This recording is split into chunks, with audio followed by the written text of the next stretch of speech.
Hola chicas y chicos de sexto semestre, bienvenidos a una clase más de análisis del desarrollo regional. Normalmente no digo la fecha, pero yo creo que debería decirla. Hoy estamos a 10 de febrero del 2022 y si no, que alguien diga lo contrario. Ya les actualicé esta parte, como les había dicho que íbamos a ir actualizando algunas cosas y estoy trabajando en un par de tareas para dejárselas la siguiente semana. No los abro desde ahorita, ya se los platico el martes, pero van a ser sencillas. Esto ya lo vimos, ya lo vimos, ya lo vimos. Esto ya lo vimos. Esto ya lo vimos. Vamos aquí. A partir de esto que terminamos la clase pasada, en la que vimos algunas regiones en el mundo, su composición, ¿no? Gracias a las tecnologías de la información, como es la computadora, el internet y la plataforma de Google Maps, nos dimos una vuelta ahí a algunos países, ¿no? Esta parte, chicos, hasta aquí lo que vamos. ¿Ha quedado entendido todo? ¿Hay alguna pregunta, alguna duda?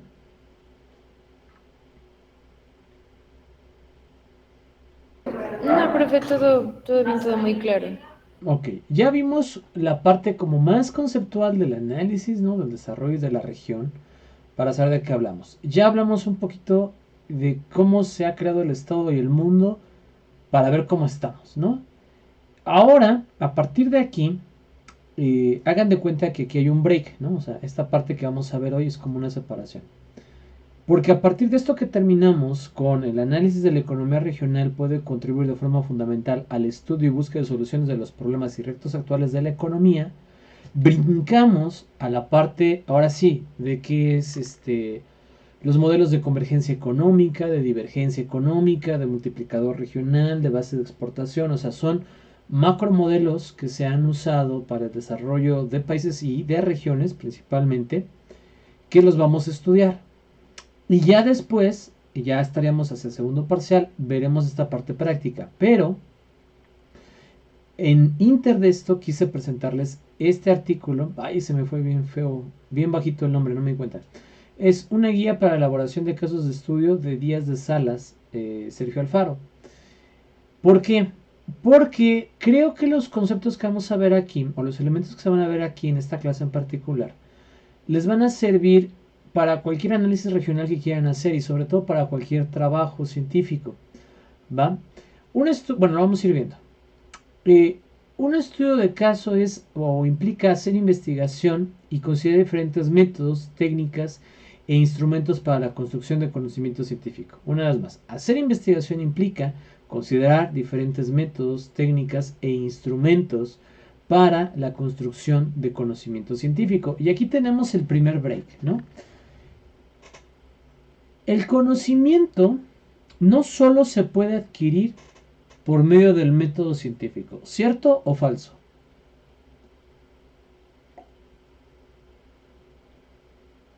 Es cierto, ¿no? Falso. Falso, cierto. ¿Los demás? ¿Cierto? Sin miedo, total, si se equivoca no pasa nada. El conocimiento no solo se puede construir a través del método científico, es una expresión cierta. Y ahí les va una prueba. Eh, ¿Alguno de ustedes se llegó a quemar de chiquito con algo caliente? Sí, A ver, Esmeralda, ¿nos puede platicar un poco? no fue a mí, fue a mi hermana más grande. A mi mamá la mandó a checar si la plancha de la ropa estaba ya caliente y mi hermana, de vez de checarla como todo el mundo, me puso la lengua. ¿Qué? En verdad, se fue muy chistoso. Y es como una historia que siempre la cuenta, ¿no? Pero Wow. sí.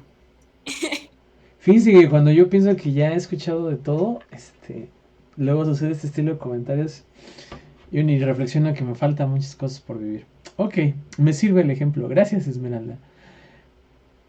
¿Usted cree que su hermana aprendió que se quemaba si hacía eso? Sí, Y en los días posteriores vio a su hermana replicarlo con otras planchas o con otra parte de su cuerpo. No, ya no, ya le daba miedo a la plancha. Ok, ese es un conocimiento cierto y válido, pero no es científico. Es decir, lo adquirió por medio del empirismo. Es otra forma de adquirir conocimiento. Está también la lógica, está también la filosofía. Son métodos para obtener conocimiento, pero tienen un problema. Y es que mucho del conocimiento que se puede adquirir a través de estos medios puede ser falaz, o puede no ser completo, o puede ser superstición. Creo que lo vimos en quinto, pero lo retomo aquí. Una superstición es la conjetura errónea entre la relación de dos o más sucesos. Por ejemplo, hoy me fue bien en el examen porque traje mi suéter naranja de la suerte. Ayer pasado me fue mal en el examen porque pues no llevaba mi suéter naranja porque lo dejé en el combi. Eso es una superstición. Nada tiene que ver realmente mi suéter naranja en mi desempeño académico. A lo mejor estudié más para un examen que para otro, ¿no? O sea, hay otras cosas que explican más el que haya obtenido una buena nota y el que haya obtenido una mala nota que mi suéter naranja. Entonces, entre las múltiples formas de adquirir conocimiento, el método científico es extraordinario y es el más eficiente, porque a través de la comprobación y de la repetición llega al conocimiento, por así expresarlo, más correcto, porque no termina de ser siempre el más adecuado, porque una vez más, la realidad es muy compleja y nosotros podemos medir, cuantificar, correlacionar partes de esa realidad, pero jamás la realidad en todo lo que implica, ¿no? Porque yo les decía, a ver, por ejemplo, el nivel académico de un niño, ¿tendrá que ver con sus profesores? Pues yo digo que sí, ¿no? ¿Tendrá que ver con su escuela? Yo digo que sí. ¿Tendrá que ver con su alimentación? Yo digo que sí. ¿Tendrá que ver con la temperatura? Yo digo que sí. ¿Tendrá que ver con su posición geográfica? Yo digo que sí, o sea, que de alguna manera influye. Pero luego te pones a ver más. ¿Tendrá que ver con el contenido gráfico que consume, o sea, de caricaturas? Sí. ¿Tendrá que ver con los libros o juegos que juega o lee? Sí. El tipo de material de las paredes de su casa tendrá que ver y a lo mejor dices, no, pues no. Pero algunas paredes suelen generar ciertos hongos que aunque no se notan, empiezan a mermar en el desarrollo cognitivo de las personas. O sea, sí podría ser. El suelo, sí podría ser. El que sea católico o cristiano, sí podría ser, ¿no? O sea, todo influye. ¿En qué medida? No lo sabemos. Pero nuestros contextos, nuestros ambientes, el medio ambiente, influye mucho en lo que nosotros somos, o influye completamente en lo que nosotros somos. A lo mejor influye más las ideologías de mi papá, a lo mejor las de mi mamá, a lo mejor las de la iglesia, a lo mejor las de la televisión, a lo mejor las de mis amigos.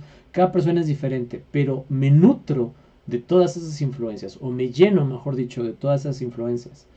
Ahora, no las podemos medir todas. O sea, ¿cómo le vas a asignar un valor, un porcentaje de cuánto interviene el hongo de una casa en el desarrollo cognitivo de un niño? O sea, serían muchos niños con hongo y sin hongo y medir y radiografía. O sea, me explico, es muy caro, ¿no? ¿Se podría imaginar cómo hacerlo? Tal vez. Hacerlo va a representar una problemática muy grave. El método científico, retomando, tiene eso, que lo que alcanza a probar, que los escenarios que alcanza a controlar, que las variables que alcanza a medir, no hace supersticiones, suele hacer correlaciones correctas.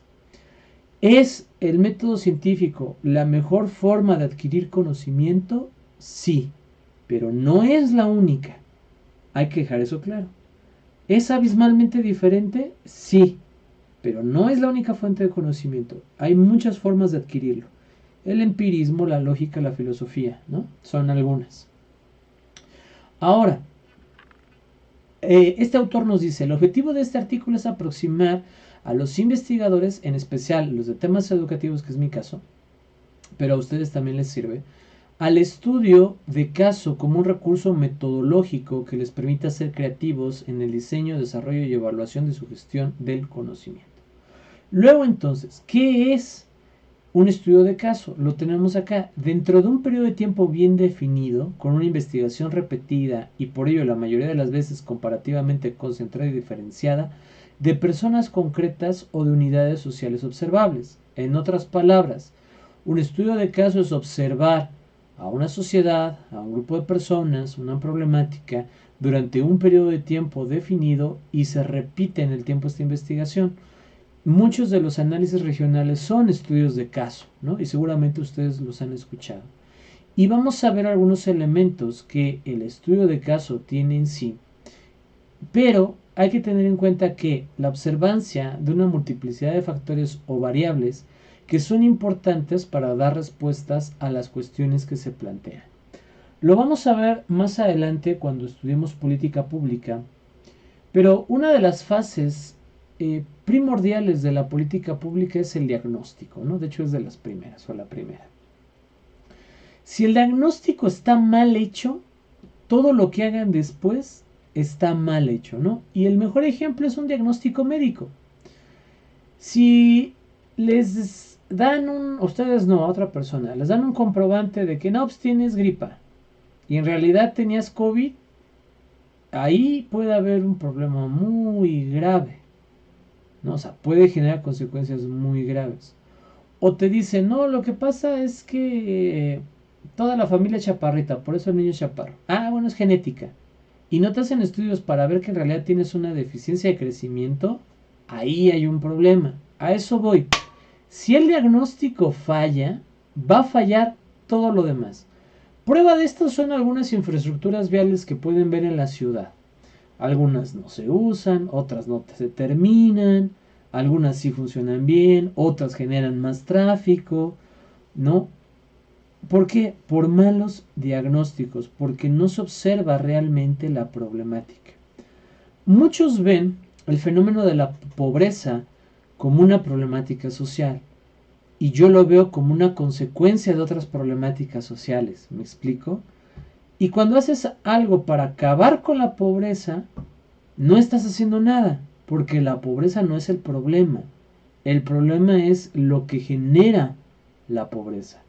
No se trata de que ya que eres pobre vas a dejar de ser pobre, que sí debe de haber políticas que te permitan acceder a niveles de vida cuando no puedes tenerlos, eso es cierto, pero si quieres acabar con el fenómeno de la pobreza, tienes que acabar con lo que está antes de, ¿no? Pasa, por ejemplo, con el aborto. O sea, el aborto no es una solución. El aborto es una medida, o sea, en términos de la sociedad, no lo hagan individualizado, estamos hablando en términos generales. El permitir el aborto es una medida de contención de una problemática todavía más grave. En algunos casos, la violación, ¿no? O sea, no tendría que abortar si no habría violación. En otros casos, la planificación familiar. En otros casos, la educación sexual y familiar. O sea, son cuestiones que están antes de que una chica esté embarazada. Solucionar esta parte cuando ya está embarazada y no hacer nada por esto es solo ponerle un freno aquí, o sea, a esto, pero no acabas con la problemática que para algunas personas puede representar un embarazo, ¿no? Por X o Y. Pasa lo mismo, por ejemplo, con el componente migrante. Una vez más, los migrantes migran, valga la redundancia, por componentes aquí atrás. Mientras estos componentes no cambien, el fenómeno de la migración se va a seguir dando. Ese es el problema de muchas políticas públicas, no solo en México, sino en todo el mundo. Errarle al diagnóstico, o sea, errar en lo que estás mal. Por ejemplo, a lo mejor algunos de ustedes en su vida, que les parezca algo más cotidiano, quisieron tener una mejor, o sea, sacar mejores calificaciones. Y lo que hicieron es, bueno, voy a estudiar un poquito más de esto. Si normalmente estudio 10 minutos, voy a estudiar media hora. Si normalmente estudio media hora, voy a estudiar una hora. ¿Alguien lo ha intentado? Sí. Sí, profe. Ay, Cuidado.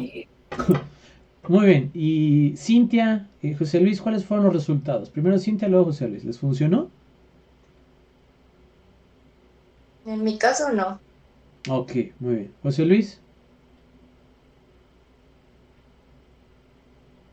Creo que ay, José... perdón, es que me pegué en mi pie. Ah, Pero sí me funcionó. Muy bien.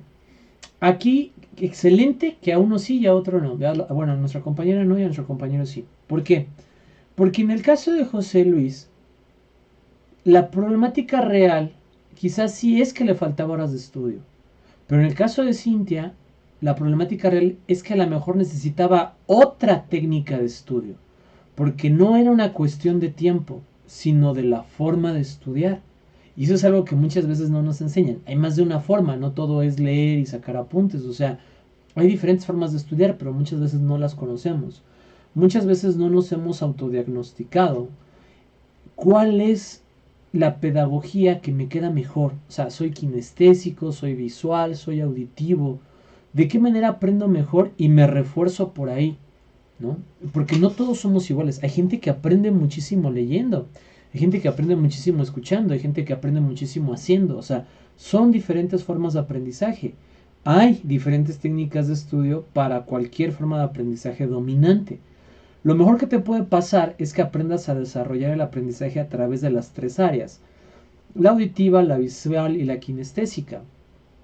Pero siempre hay una dominante, ¿no? Y es la que te tiene que sacar de apuros. Esa es la parte de los diagnósticos. ¿Queda entendido hasta aquí más o menos este preámbulo de lo que estoy tratando de ejemplificar? Sí. Va. Entonces quédense con eso. Al diagnóstico hay que dedicarle una buena cantidad de tiempo. A la planeación original hay que dedicarle una buena cantidad de tiempo. Por ejemplo, cuando hacen luego sus cuestionarios, me ha tocado revisar en años anteriores, bueno, yo no hago cuestionarios, pero apoyarlos a ustedes, ¿no? Para otras materias, de calidad de servicio de agua. Y preguntan, ¿cada qué tienes agua en tu casa? Y a lo mejor, y la opción será diario, un día sí, un día no, y una vez a la semana. Y le digo, ok, fue una compañera, ¿qué quiere medir con esto? No, pues la calidad del servicio. Y yo le digo, no está midiendo la calidad del servicio. No, sí, profe. Y le digo, a ver, ¿por qué? Dice, no, pues porque los que tienen diarios son una buena calidad. Le digo, no es cierto. No es así. O sea, no es así porque hay patrones de distribución del agua ya estudiados. Hay colonias, y esto va a sonar chistoso, pero hay colonias que desperdician mucha agua o consumen demasiada agua y por eso se les regula el agua. No les cae diario. Es una técnica. Pueden buscarla. Hay otras colonias que el uso de la infraestructura de llevarles agua es muy cara y se reserva a una vez por semana porque ya está el estudio de que el consumo de agua es suficiente, entre comillas. Ese no es calidad del servicio. Calidad del servicio de agua lo debemos de medir, por ejemplo, color del agua, olor del agua, ¿no? Tonalidades, residuos en el agua, atención al público. O sea, eso es lo que... Y nada de eso preguntaba. Entonces, usted no puede medir calidad del agua solo por la frecuencia con la que cae agua. Podría ser una variable dentro del indicador de calidad, pero no es calidad, ¿no? Entonces, es lo mismo acá, en los diagnósticos, en la planeación. Vean, a ver, ¿cuál es el objetivo de mi investigación? ¿Mi cuestionario me está ayudando a comprobar el objetivo o no? Porque a veces hacemos, está bien padre preguntar esto y aquello y todo, y nos vamos, y a la mera hora, pues lo que quería comprobar no lo pregunté. O no me dio el cuestionario lo suficiente para comprobar mi hipótesis. Porque a veces preguntan muchas cosas y sobran, y les faltan otras. Entonces, realmente, ¿qué quiero obtener? ¿No? Y todo esto forma parte de los casos de estudio y se los digo para los futuros y futuras planeadores que son cuando hagan análisis regional. O sea, ¿qué estoy estudiando de la región? ¿Qué estoy comprendiendo de la región? ¿Qué fenómeno quiero explicar en la región? ¿No? Porque a lo mejor si voy a qué tan contaminada está una región y lo quiero medir a través de carbono, pues a lo mejor no está contaminada. Pero si aparte de carbono meto metano y otros gases, a lo mejor ahí sí está muy contaminada. ¿Me explico? Entonces, ¿cómo voy a medir, cómo voy a catalogar la región?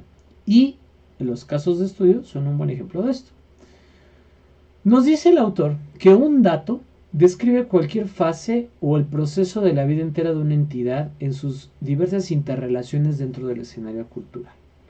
Como unidad de estudio, ¿no? Cuando la unidad de estudio es una comunidad, sus instituciones sociales y sus miembros se convierten en las situaciones de caso, en los datos o en los factores del mismo, porque se está estudiando la significación o el efecto de cada uno dependiendo de las relaciones con los otros factores dentro de una unidad total. Si yo les pregunto su estatura, su talla, ¿no? Su peso, a lo mejor puedo sacar índice de masa muscular, ¿no? O índices de grasa. Esos son los datos de ustedes. Pero cuando yo voy a una comunidad, a una región, a la región que yo estoy planteando, y veo grado de escolaridad, porcentaje de desempleo, salario promedio, sector industrial de trabajo promedio, esos son los datos de esa región, de esa célula que estoy estudiando, de esa comunidad que estoy estudiando. Y lo que estoy tratando de ver, así como cuando vimos que era análisis, es descomponer esas partes y ver cómo funcionan en conjunto en mi fenómeno, en mi región. Y nos dice que entonces un estudio de caso está destinado a responder ciertas interrogantes que ponen sus énfasis en el qué, en el cómo, en el por qué, con la finalidad de describir y de explicar. A ver, ¿qué está pasando en esta región? ¿Cómo se está dando la migración en esta región? ¿Cómo se da el fenómeno de la pobreza? ¿Por qué se da la delincuencia en esta región? ¿Por qué aquí sí y aquí no, si están tan pegadas? Y voy a describir los factores de un lugar y de otro, y esos factores me tienen que ayudar a explicar el fenómeno. Si los factores que yo analizo no me están ayudando a explicar el fenómeno, estoy analizando los factores incorrectos, los factores inadecuados, ¿no? Alguien que mencione, por ejemplo, alguna problemática social.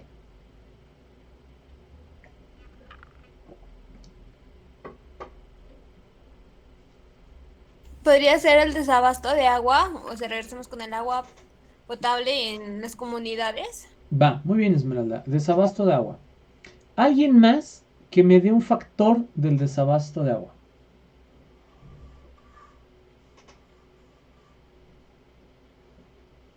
Los pozos. Martita primero y luego José Luis.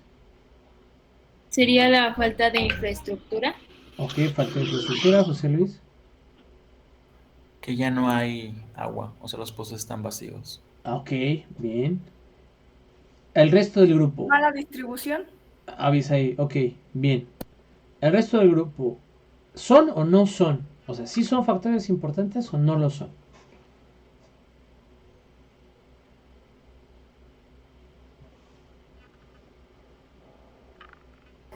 Pues sí, no creo que son los más obvios. Ok, no me diga pues sí. Este, parezco al ese de Eugenio Derbez del portero, ¿no? De córtale, no digas marcas. No, Perdón. no, está bien. Es como para que todos vayamos aprendiendo. Diga, me parece, ¿no? Conforme a lo que he estudiado, concuerdo en que son importantes. Sí, estoy de acuerdo. Aparte de que, entre comillas, son obvios, que ojo con la obviedad, porque no para todos el obvio es lo mismo. El sentido común no es común, ¿no? Entonces, sí, yo estoy de acuerdo en que son factores que inciden en el desabasto de agua, como propone su compañera. Esto lo hago como dinámico para que vayan pensando. Tienen que confiar en ustedes por lo que ya son ahorita. ¿Sí? O sea, por ese cúmulo de experiencias que han tenido, por esa historia, por lo que han estudiado, por lo que han leído. O sea, es mucho, chicos. Desde que salieron de la prepa, ustedes ya están por encima del promedio de escolaridad de este país. O sea, ustedes ya están más preparados que el promedio, más preparadas que el promedio. Y en sexto semestre de una licenciatura están todavía muchísimo más preparadas. Confíen en sus conocimientos. ¿Que les falta mucho? Sí, a todos. O sea, mientras más sabes, más te das cuenta de que te faltan muchas cosas. Pero eso es bonito, el que descubras que te falta. Pero ya tienen que ponerse en ese papel de cuasi expertos, ¿no? O sea, ya casi son expertos. Entonces, con seguridad sus participaciones ya tienen los argumentos, ¿no? O sea, su compañero me dice escasez de agua. Es obvio que sabe que ese es un factor, ¿no? Infraestructura. es obvio que ya saben que ese es un factor. Entonces, díganlo con seguridad, ¿va? Porque hay que formar esas opiniones, hay que irlas construyendo. ¿De acuerdo?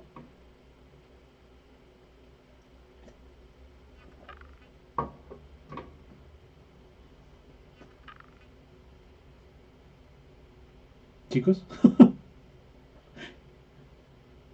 Sí, profe, de acuerdo. Gracias, Martita, qué amable. Analizar una unidad que tiene un funcionamiento específico al interior de un sistema determinado. Y o sea, lo decíamos. A ver. Um, ¿Recuerdan o saben del pasaje bíblico, o si vieron la película de Moisés, en la que el pueblo de Israel está huyendo de Faraón de Egipto y el mar se abre y pasan por el medio del mar? ¿Lo tienen presente? Sí, sí. Ok. La parte bíblica pues explica que es el poder de Dios, yo así lo creo. Ha habido muchos estudios científicos que presuponen, y a reserva de que ustedes lo comprueben por ustedes mismos y lo revisen, la teoría más aceptada de este hecho es que el paso exactamente en el que los israelitas cruzaron en ciertas épocas del año, pero no todos los años, o sea, en ciertas épocas, cierto periodo de tiempo, se conjugan dos temperaturas tan dispares que ocasionan un viento recio, un viento muy fuerte. Y este viento hace, literal, abre el mar, ¿no? O sea, lo separa. Lo que pasa es que Hollywood nos pone así olas de 50 metros, o sea, no tanto, ¿no? O sea, literal se crea un caminito. Y hay pocas regiones en el mundo donde este fenómeno sucede. Ahí donde los judíos pasaron suceden. Y creo que tiene que ver con la colocación de algunos planetas en alineación que hace que la gravedad influya en el viento en esa zona, ¿no? O sea, es algo bastante complejo. Por eso les digo que es un estudio como muy denso. Y esto, bueno, lo han usado muchas personas para decir, no, no fue Dios, fue que se movió un planeta, ¿no? Yo digo, pues sí, pues Dios no colocó los planetas ahí nada más de adorno, ¿no? Pero bueno, no voy a entrar en situaciones teológicas ahorita. A lo que voy es lo siguiente. Ese fenómeno de que el mar se abriera, para explicarlo, hay que explicar todas estas variantes que yo acabo de decir. El punto geográfico de la Tierra. El cambio brusco o el choque brusco entre dos temperaturas que generan este viento, fruto de la gravedad, fruto de la alineación de distintos países, de distintos planetas. Pasa lo mismo en ciencias sociales, este es solo un ejemplo. La delincuencia en la ciudad de Pachuca es una unidad de análisis aislada, regionalizada, pero solo es una parte de la violencia en Hidalgo. Y solo es una parte de la violencia en México. Y solo es una parte de la violencia en América. Y solo es una parte de la violencia en el mundo. Y a falta de que nos lo comprueben, pero si la fórmula de Drake es exacta, tendría que ser forzosamente una parte de la violencia en el universo. Mientras más subas en tu unidad de análisis, menos explicativa es la región. Por ejemplo, condiciones o elementos que hacen que los alumnos de sexto semestre de planeación sean tan buenos, ¿no? Y a lo mejor vamos a decir, pues es la ubicación en el cerro y sus profesores.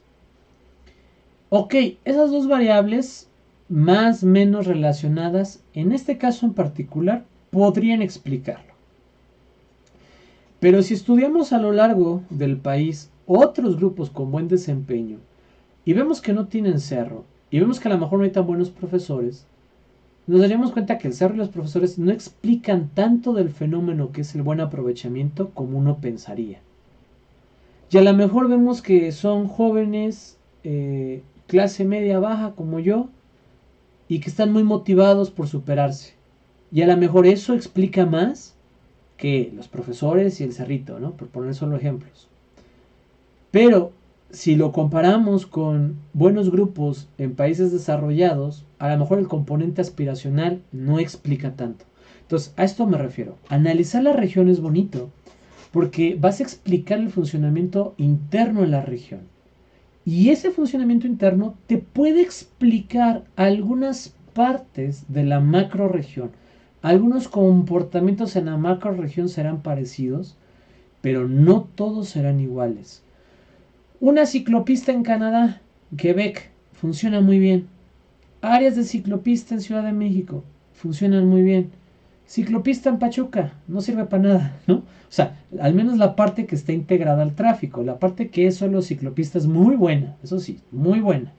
Pero cuando ya se integra al tráfico, como por ejemplo por ahí por el centro, por el Sam's Club que está ahí por el Río de las Avenidas y la otra parte que conecta por la colonia Doctores, ahí ya deja de ser útil, ¿no? O sea, y si te sales de la ciclopista, pues ya no es útil.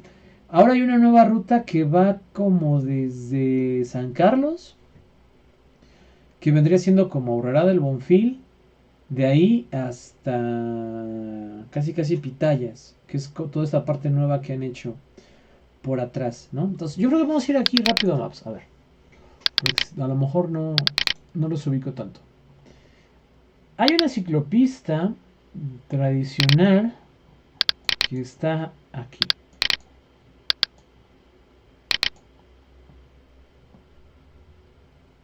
Ajá, del otro lado.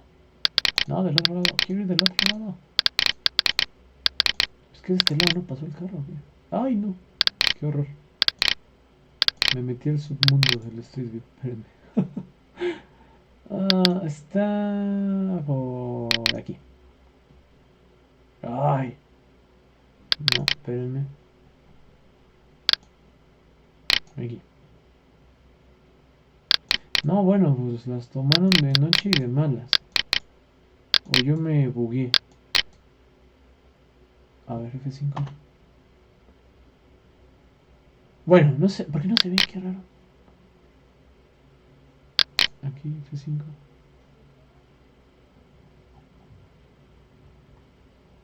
Ajá. A ver, me voy a poner... Ay, no me fui mucho. Espérenme. Aquí. Me voy a poner enfrente. Aquí.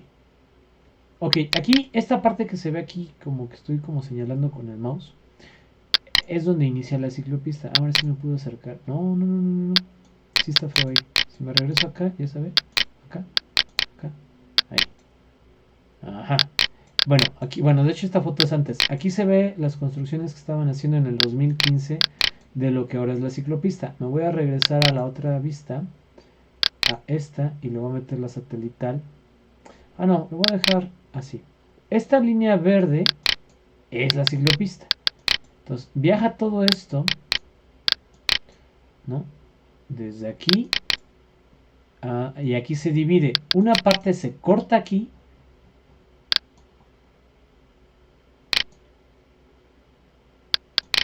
Aquí termina la ciclopista, aquí literal. Y aquí es donde yo digo, bueno, ajá. Y la conectividad de la ciclopista con la circulación normal, ¿no? O sea, aquí termina. O sea, aquí era como para que a lo mejor aquí hubiera, aunque sea una pinturita, ¿no? Que dividiera y le permitiera a la bici seguir hacia otro lado. Pero bueno, la calle es muy estrecha. De acuerdo.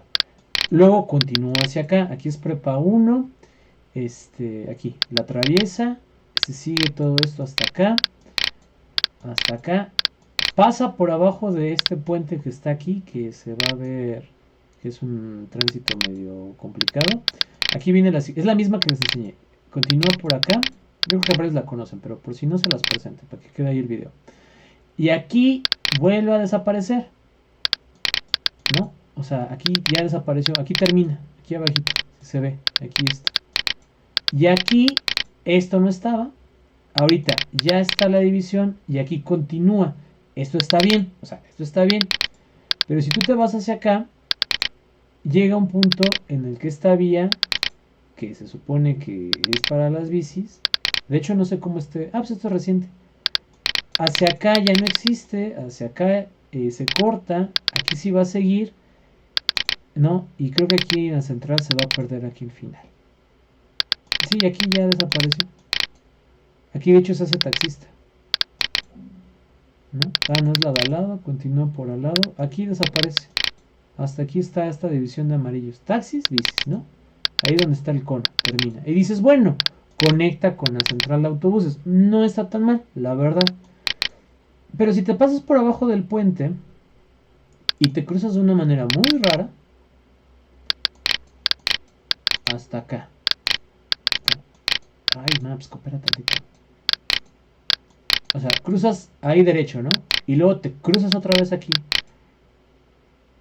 Aquí vuelve a aparecer, ¿no? O sea, este tramito. Y aquí desaparece. O sea, aquí viene, viene, viene, viene. Y aquí ya no hay continuidad. Pero continúa para acá. Y de hecho no se nota tanto. De hecho es sobre esto que está aquí naranja. Continúa. Y aquí te vuelves a cruzar. Y aquí te la vuelves a topar, ¿no? Eso está muy bien. Y de ahí se viene hasta la Hyundai.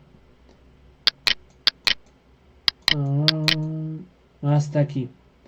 Y aquí vuelve a cortar, ¿no? O sea, aquí termina la ciclopista, literal.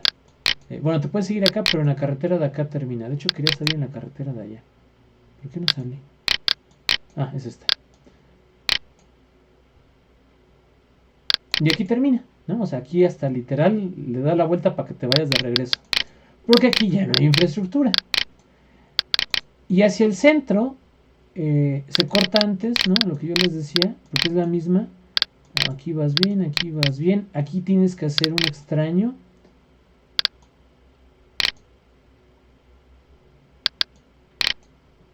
Porque la otra ciclopista inicia acá. Entonces subes por aquí.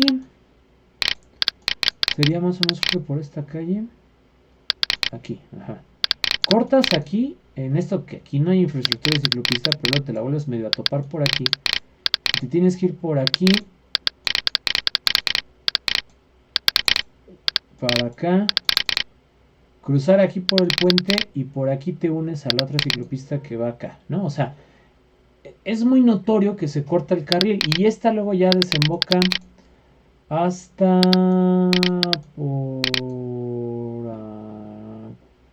no, por aquí no. Por aquí se debe de acabar. A ver, vamos a ver.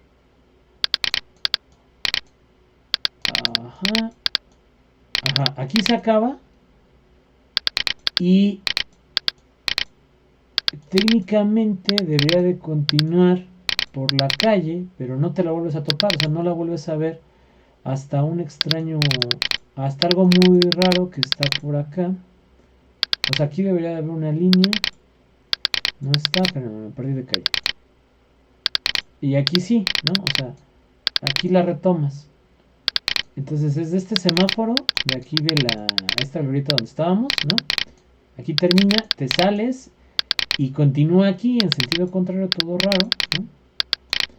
Y ni se nota que haya, pero técnicamente aquí viene, aquí están los carriles. Y hasta por acá creo que todavía hay infraestructura. Aquí ya la ven un poquito mejor, ¿no? Pero por muchos tramos se corta, se pierde. Y realmente no está bien interiorizada. O sea, a veces es banqueta, a veces es ciclopista, a veces es pista de calle normal, ¿no? Y todo esto hacia acá, si alguien la ha recorrido en bici, es bien complicado con las combis, los taxis, o sea, esta línea acá continúa, continúa, continúa, continúa, continúa, continúa, no se me mareen, continúa, no, continúa, y aquí otra vez se va a volver a perder, ¿no? O sea, aquí en esta esquina, pues se supone que cruzas, pero casi sigue por aquí y luego le da la vuelta al seguro y aquí ya no hay como tal, ¿no? O sea, llega al seguro. Entonces básicamente la ciclopista conecta desde aquí casi afuera del Ixú hasta el seguro y hasta Hyundai, ¿no? Y se pierde. Pero eso es solo, o sea, esta arteria, ¿no? O sea, más o menos así, de aquí a acá. Y todo lo demás, ¿no? O sea, todo lo demás quedó sin conectividad de ciclopista. O sea, es buena, sí, facilita a muchas personas, sí, pero se pudo haber planeado mucho mejor. La nueva que yo les digo va desde aquí Es todo esto, desde esta gasolinería de Pemex que está aquí, se agarra toda esta ruta blanca gorda que está aquí y llega hasta acá. De hecho, no sé si la podamos ver en las más... Aquí está. Bueno, aquí va por aquí abajo. Y acá debe de aparecer. Ok, esto ya no está así. Estos árboles están aquí, ya no existen. Y este caminito que se ve aquí es como lo que ahora es la ciclopista. Y ya continúa a lo largo de todo este caminito, que como pueden ver hay un camino que decir que la gente ya pasaba por ahí. Entonces aquí fue muy buena idea hacerla porque ya era un tránsito común, ¿no? Las más actuales ya la tienen. O sea, continúa todo esto, todo este camino en verde que vean, lo tiene. Regresando a la clase, ¿dónde quedó la clase? Acá está.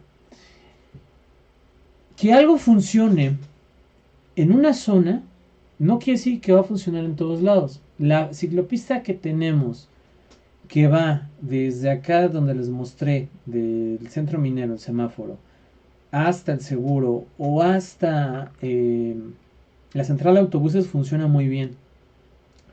Pero el resto ya no funciona tan bien. Y hay otras ciudades que toda la infraestructura vial es muy buena. O sea, la infraestructura vial en bicicletas.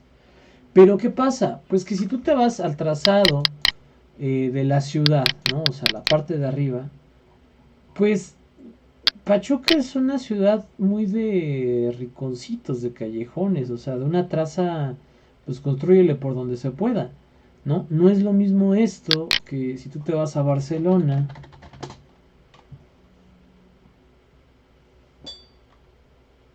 Barcelona, España. Ay, no, Barcelona. Ah, sí, Barcelona, España. Y que la traza se empieza... No, esta es Ciudad de México. Y que la traza se empieza a ver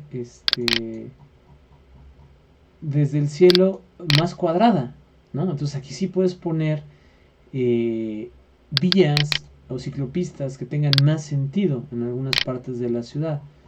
No es lo mismo que si te vas a Curitiba.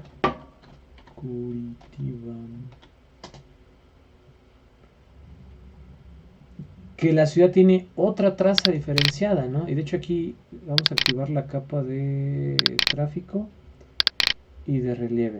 Y de hecho este tiene un diagrama precisamente en estrella, ¿no? Aunque no se aprecie muy bien, de esas troncales que van saliendo de la ciudad y que llegan a la ciudad. Curitiba es un muy buen ejemplo de distribución de transporte, ¿no? Entonces no es igual estas ciudades que la de acá. Cada región, cada ciudad va a presentar una problemática y una forma de solucionarlo diferente. ¿Hasta aquí vamos bien?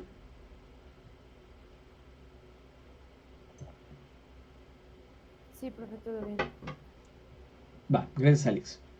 Entonces, el estudio del caso parte del supuesto de que es posible conocer un fenómeno estudiando, un fenómeno estudiado partiendo de la explicación intensiva de la unidad de análisis, donde el potencial heurístico está centrado en la relación entre el problema de la investigación y la unidad de análisis, lo que facilita la descripción, explicación y comprensión del sujeto objeto de estudio. En otras palabras, un estudio de caso te va a posibilitar conocer un fenómeno a partir de lo que tú estás analizando, a partir de la unidad de análisis. Puede ser una familia, puede ser una persona, puede ser una localidad, puede ser un conjunto de localidades, puede ser un municipio, ¿no? Y explicando las partes del fenómeno en esa región, puedes entender la relación entre las personas y el problema, ¿no? Entre el objeto de estudio y lo que quieres conocer. Teniendo eso en mente, debemos de también tener en mente y presente que hay ciencias nomotéticas e ideográficas. Las nomotéticas buscan la elaboración de leyes, utilizan métodos de tanto de experimentación estricta como en sentido amplio, tendencia a dirigir las investigaciones sobre pocas variables a la vez. Estas, las nomotéticas, son la física, la química, la biología, ¿no? En general, y subespecialidades o subdisciplinas o subciencias. En las ideográficas son análisis particulares, uso de análisis particular y una constante mezcla entre métodos cuantitativos y cualitativos. Todo humanidades y sociales está acá. Luego entonces, nosotros no elaboramos leyes, nosotros no hacemos experimentación estricta Y nosotros, a diferencia de ellas, tratamos de manejar la mayor cantidad de variables que sea posible. ¿Por qué? Porque la persona es muy compleja, toma decisiones muy diferenciadas, no es homogénea, se comporta de manera distinta dependiendo del contexto de donde se encuentre. Luego entonces no va a reaccionar igual siempre ante el mismo estímulo, como si reaccionan algunas condiciones naturales, algunas condiciones físicas y algunas condiciones químicas. O sea, si ustedes prenden un encendedor y ponen un trapito, prácticamente siempre el trapito se va a prender, ¿no? Pero si tú pones a una persona y le das un taquito de carnitas, pues hoy se lo puede comer y mañana también, pero un día te decir, ay no, es que hoy no quiero comer, ¿me explico? Entonces, no somos homogéneos. Hay personas que ven que el gobernador, ¿no? O sea, gobernador X se robó tanto y dicen, ay, es un ladrón, lo deberían de matar. Pero él no devolvió los 2 pesos de más que le dieron en el cambio. Entonces, él no se percibe como ladrón, pero percibe a los demás como ladrones. Entonces, es muy curioso cómo funciona el individuo. Y peor aún la sociedad, ¿no? O sea, la sociedad es increíble que hay grupos sociales que se preocupan más por los animales que por las personas. No que los animales no merezcan atención, sí. Pero es increíble que haya más empatía hacia los animales que hacia algunos grupos sociales. O sea, es raro, ¿no? O sea, no sé, es como que las suricatas se preocuparan más por los árboles que por la comunidad de suricatas. No sé si me explico. O sea, como que desde el término de vista biológico no tiene mucho sentido, pero desde el término de vista social sí. Entonces, nosotros somos ciencias ideográficas, ¿de acuerdo?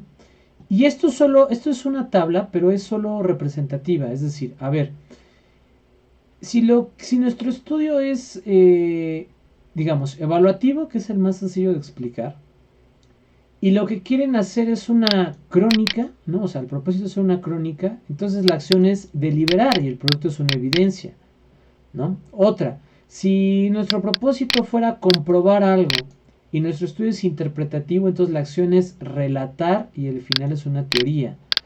Esto es para que ustedes lo vean, esto no lo voy a preguntar, pero vean las acciones, ¿no? Sintetizar, clasificar, relatar y lo que genera comprensiones, significado, historia.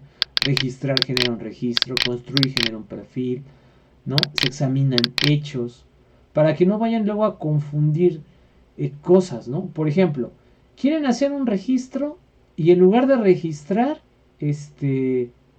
clasifican o relatan, ¿no? O sea, no, pues un registro necesitas registrar. O sea, sé que puede sonar como, profesor, nunca lo haríamos, pero créanme que mucha gente lo ha hecho y lo seguirá haciendo. Vean cuál es el propósito de lo que ustedes quieren hacer. Este solo es un ejemplo porque hay muchos más. Y vean que sus acciones y sus productos estén correlacionados con lo que quieren hacer. Porque luego dicen, no, profe, a mí me gustaría tener una pareja fiel y honesta, ¿no? Ah, ok, perfecto. Y van y se enamoran de un tipo que es bien mentiroso, de una tipa bien mentirosa, y tú dices, pues, o sea, tú quieres una cosa, pero vas y buscas todo lo contrario, ¿no? No, profe, yo quiero una persona que sea responsable, con la que podamos crecer. Y vas y te juntas con alguien que toma y maneja, ¿no? O sea, me explico, o sea, a veces hay muchas incongruencias entre lo que queremos y lo que estamos haciendo para obtenerlo. No, profe, es que a mí me gustaría programar una aplicación para que las personas sepan cómo llegar más rápido a su trabajo. Ok, ¿y qué sabes de programación? No, pues nada, o sea, congruencia. No solo en su vida, que creo que es fundamental en su vida, sean congruentes, que lo que quieren y las acciones que están haciendo vayan en el mismo sentido, ¿no? No, profe, es que yo me quiero titular, pero pues no estudio, no entro a clases, no hago esto, o sea, pues, congruencia. Y congruencia en sus trabajos. A ver, si mi trabajo de investigación es para saber el porcentaje de desacuerdo con la última ley, pues pregunto eso. No pregunto si te cae bien el gobernador, si te cae mal, no pregunto tu salario, o sea, tengo que enfocarme a lo que estoy tratando de investigar, ¿no? Que sus acciones y sus productos vayan acorde con lo que están investigando. Ahora, esto sí es importante que lo estudiemos. Es una de las múltiples clasificaciones de estudio de caso, pero es la más general, ¿no? Son 4 combinaciones, ¿no? Estas 4. Espero que me estén poniendo toda su atención. Puede ser caso simple o múltiples casos. Y el diseño de la investigación puede ser holístico o puede ser incrustado. Con esto tenemos las siguientes combinaciones. Caso simple, diseño holístico. Caso simple, diseño incrustado. O múltiples casos, diseño holístico. Múltiples casos, diseño incrustado. ¿Esto qué quiere decir? Cuando es un caso simple, solo se analiza un objeto o proceso o acontecimiento o fenómeno. Uno. Por ejemplo, el grupo de sexto semestre de planeación. Caso simple, solo voy a estudiar el grupo de sexto semestre.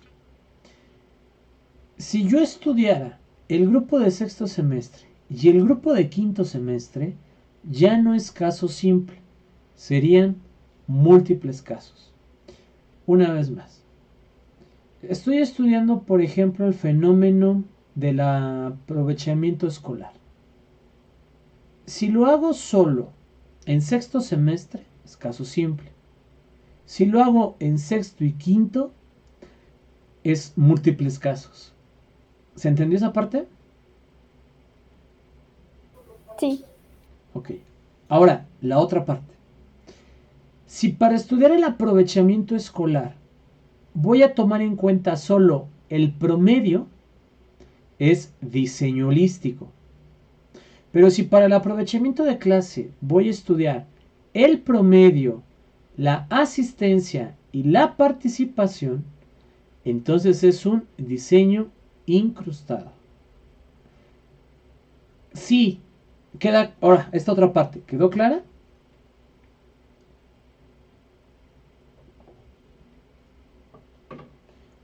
Profesor, ¿podría explicar otra vez el caso simple? A mí no me quedó muy claro. Sí. Voy a explicar los dos al mismo tiempo. Cuando solo tienes un objeto de análisis, o un grupo de análisis, o un conjunto de personas que forman un grupo, o sea, un objeto de análisis, y una unidad de análisis, es caso simple, diseño holístico. Un objeto de análisis, el grupo de sexto, 1, caso simple.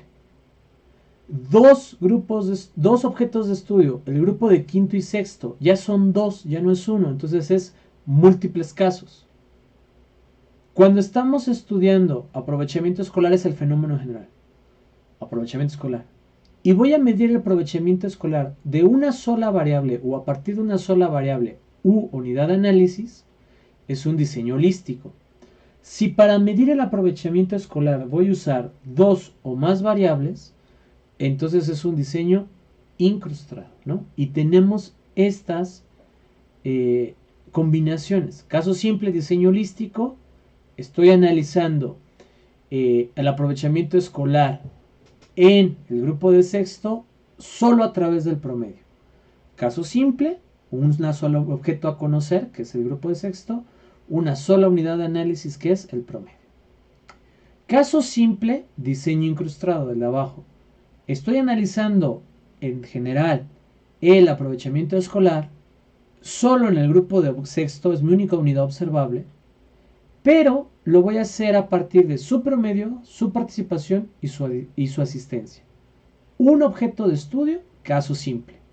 2 o más unidades de análisis, promedio, asistencia y participación, diseño incrustado.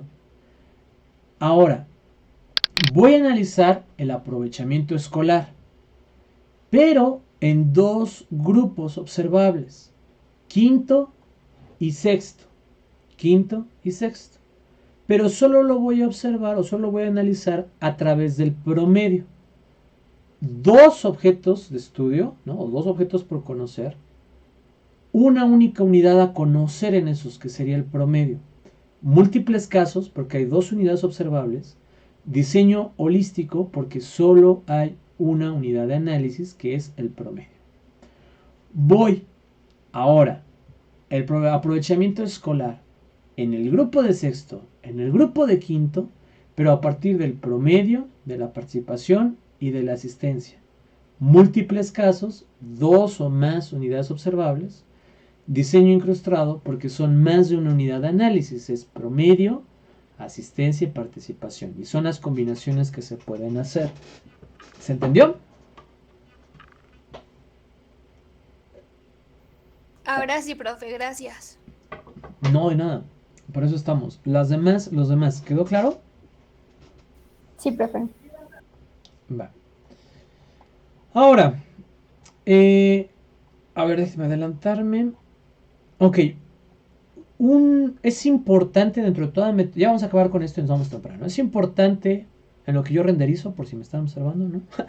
Es importante que tengamos en cuenta que toda metodología de estudio necesita de cuando menos estas 4 características. Una planeación, un desarrollo metodológico, o sea, encontrar la metodología de la investigación que necesito, un sistema de comunicación de resultados y un sistema de evaluación. De nada me sirve a mí tener una planeación y un desarrollo metodológico si no voy a comunicar mis resultados. Entonces no es realmente un estudio de caso, es otra cosa. Por ejemplo, los trabajos que ustedes hacen. Cuando hacen una planeación, cuando hacen un desarrollo metodológico, pero van y se lo entregan al profesor. No es un estudio de caso, es un ejercicio práctico, es una práctica, es una actividad.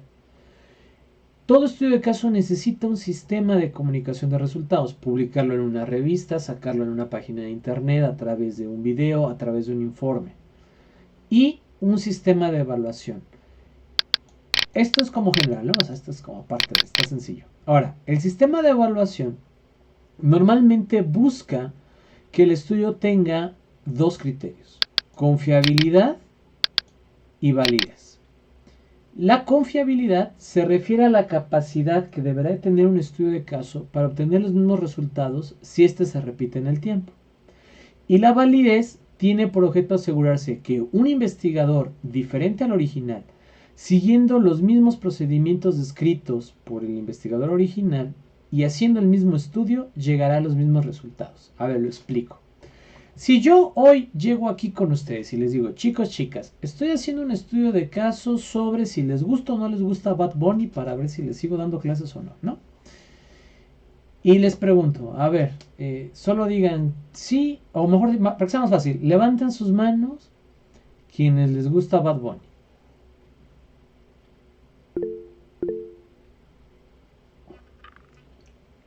Ok. Bueno, pues todos estos alumnos y alumnas ya no se presenten, no es cierto. Ok, muy bien. Yo aquí, esto es un juego. No la bajen, déjenla arriba. Va. Yo aquí agarro. Espérenme que moví. No sé si notaron que cambió mi fondo un poco. No se ve porque está iluminado, pero en lo cambié y me estoy adaptando a algunas cuestiones. Espérenme. ¿Dónde dejé mis papelitos? Espérenme. Es que soy muy a la vieja escuela. Voy a abrir aquí un blog de notas. Ya con esto nos vamos. Es el último ejemplo, ¿no? A ver. Esmeralda, ¿no? Alex, Abisaid. Pero si nos gusta, ¿nos va a reprobar? No, ¿cómo creí, compañera? Gustos malos tenemos todos. Ay, no es cierto. José Luis, Alisa, ¿no? Ahí está. Ok. Ya, gracias. Bajen sus manos, por favor.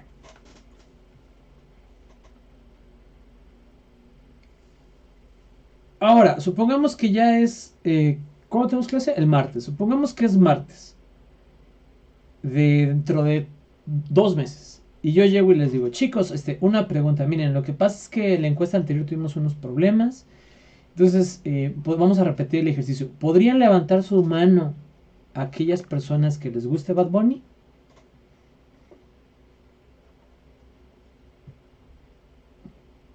Vuelvan a levantar. Gracias, ¿no? Y yo aquí hago un segundo análisis y compruebo. A ver, Esmeralda había dicho que sí, dijo que sí. Alex había dicho que sí, volvió a decir que sí. Abisaí había dicho que sí, volvió a decir que sí. Noemí había dicho que sí, volvió a decir que sí. Cintia había dicho que sí, volvió a decir que sí. Alison había dicho que sí, volvió a decir que sí.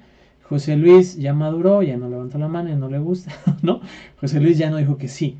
Entonces, estos resultados, aunque haya habido alguna que otra variable, pero se mantiene la tendencia. Entonces, mis resultados son confiables, porque realicé la misma pregunta, en la misma metodología, al mismo grupo de personas, en dos periodos de tiempo diferentes. Hoy fue el mismo día, pero bueno, en dos periodos diferenciados de tiempo.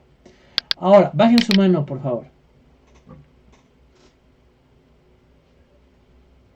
Esmeralda, usted que es muy participativa, pregunte a usted a quién le gusta Bad Bunny y que levanten su mano, por favor. O sea, como pregunto a quién le gusta Bad Bunny, Ujú. pues a quién le gusta Bad Bunny.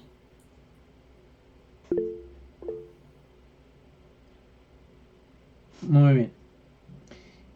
A ver, yo en mis resultados previos tengo que le gustaba Esmeralda. ¿Cierto o falso, Esmeralda? Cierto. Que le gustaba a Alex. ¿Cierto? Sí. A Abisaí, También. a Noemí, Sí. a Cintia, Sí. a José Luis Sí. y a Alison. ¿No? Sí. Ok, usted es ajena a mí, o sea, es otra investigadora, pero que replicó mi metodología en mi objeto de estudio, que es este grupo, y obtuvo los resultados muy similares o los mismos. Ya pueden bajar su mano. Esto es validez, ¿de acuerdo? Confiabilidad cuando yo repito el estudio con la misma metodología en otro periodo de tiempo. Validez cuando otro investigador ajeno a la investigación original replica la investigación y llega a resultados muy similares, porque pueden variar, ¿no? O sea, no te gusta lo mismo ahorita que cuando eras chico, y ni ahorita que cuando seas grande, espero yo, ¿no? Que esto solo sea una etapa. ¿Se entendieron estos dos principios, confiabilidad y validez? Sí, sí se entendiera. Va, de esta clase de hoy, compañeros, compañeras, ¿dudas, preguntas? Por mi parte no tengo dudas. Yo tampoco, profe. profe, todo muy claro. Va, excelente.